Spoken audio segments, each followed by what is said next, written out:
Bonjour, Benoît Faucheux, agriculteur à Épied-en-Beauce, sur une exploitation de 165 hectares. Nous sommes à deux, Basile, notre fils, et moi-même, plus quelques salariés occasionnels. L'exploitation est assez classique avec des céréales, du maïs, des betteraves, et un peu plus originale avec une production de plants de pommes de terre et de semences potagères, porte-graines. Donc nous sommes ici devant un champ de carottes porte-graines en pleine floraison. Si le temps était plus chaud et moins humide, on verrait beaucoup d'abeilles tourner sur ces fleurs. Bon, là il n'y en a pas trop, tant pis, on va attendre des jours meilleurs. Alors pourquoi le choix du rural dans ma vie? Je crois que c'est comme Obélix, je pense que je suis tombé un peu dedans tout petit et que ça me paraissait quasi automatique que je travaille la ferme, l'agriculture en général, etc. Donc ce choix s'est affiné au fur et à mesure des années. J'ai fait des études agricoles, je me suis installé avec mon frère d'abord, avec Basile ensuite. Puis je dirais que maintenant je réfléchis davantage à un passage de relais qu'à des projets à très long terme. Ce choix aussi de l'agriculture, c'est aussi parce que c'est passionnant, évidemment. Et encore plus, j'allais dire, sur des cultures comme ça, un peu spécifiques, très peu connues, où il y a plein d'éléments qu'on ne maîtrise absolument pas. Comme par exemple, on vient d'en parler, la présence ou pas d'abeilles, ça va jouer sur notre résultat de production de graines et donc sur notre résultat financier évidemment, mais plein d'autres aspects qui sont hyper intéressants à étudier et puis à suivre au fur et à mesure. Donc c'est ça qui est intéressant dans le travail de l'agriculture, c'est que rien n'est figé. En agriculture, on est toujours stagiaire, dans le sens où on a toujours des choses à apprendre, même quand on arrive en fin de carrière, on a encore des choses à apprendre. Alors ce métier, bien sûr, il nous amène des joies, des réussites et puis un peu aussi des échecs. Ça fait partie de notre métier, hein. On travaille avec la météo, on travaille avec un tas de facteurs extérieurs que bien sûr on ne maîtrise pas. Ça peut nous amener un sentiment, pas forcément d'échec, mais quelque part d'impuissance. Et bien sûr aussi la réussite, c'est travailler avec les autres.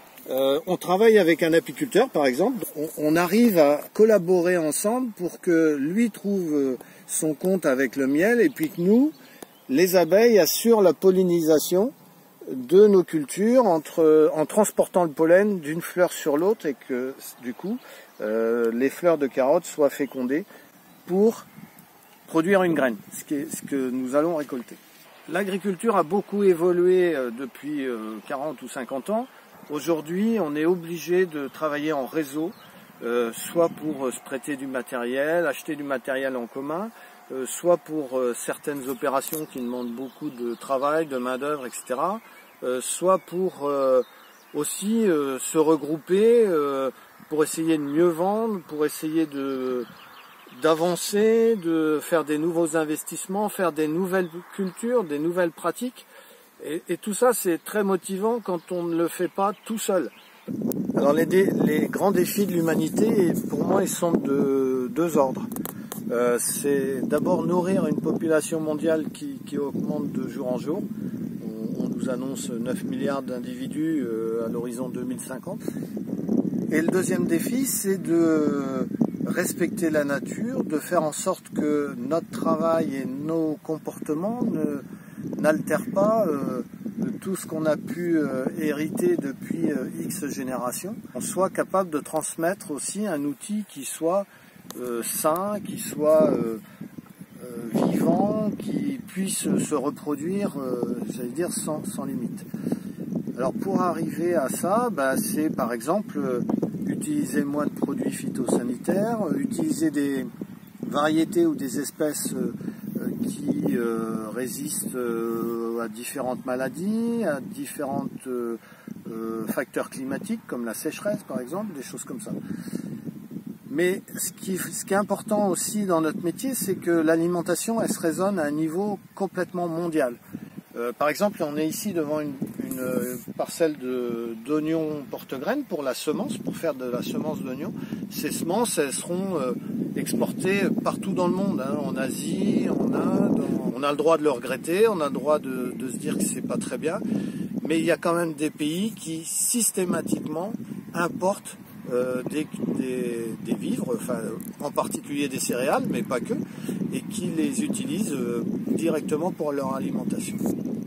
Alors avoir la prétention de relier nos propres projets aux défis de l'humanité, c'est peut-être un peu ambitieux, mais quelque part on le fait peut-être sans le savoir, mais moi personnellement mon premier projet c'est de transmettre l'exploitation, ma partie d'exploitation à Basile, notre garçon, pour qu'il puisse continuer ce métier qui m'a toujours passionné et que lui puisse aussi y trouver une passion et du coup l'exercer de façon très volontaire et très positive. Alors pour ça, il faut transmettre une exploitation viable qui se développe toujours parce que économiquement il faut toujours assurer quand même un certain développement. Et par exemple, on a introduit depuis quelques années cette production de plants de pommes de terre. Cette production va amener aussi des nouveaux projets. On commence à parler d'un bâtiment pour les stocker, pour les travailler, pour les expédier au printemps pour qu'elles puissent retourner chez d'autres collègues agriculteurs pour être replantées. Donc voilà, ça sera par exemple un projet qui va permettre à l'exploitation de continuer son développement et assurer une transmission viable.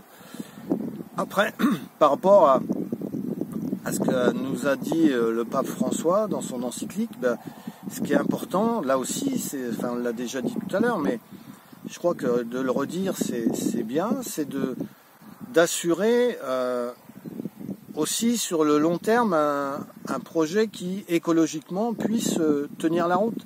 Parce qu'on a peut-être été trop loin sur certains points de nos productions, donc il faut savoir se remettre en cause. Mais l'agriculture s'est toujours remis en cause. Donc là-dessus, moi je suis pas inquiet. Si on trouve des moyens de faire mieux et plus propre par exemple, eh bien on les utilisera. On en utilise déjà. Tout ça c'est pour quand même nourrir nos voisins, nos amis, mais aussi des gens à l'autre bout du monde. Donc il faut rester à la fois humble, mais à la fois aussi à l'écoute de toutes ces demandes et de toutes ces attentes de la société pour que notre outil de travail reste adapté, adaptable et puisse justement se transmettre.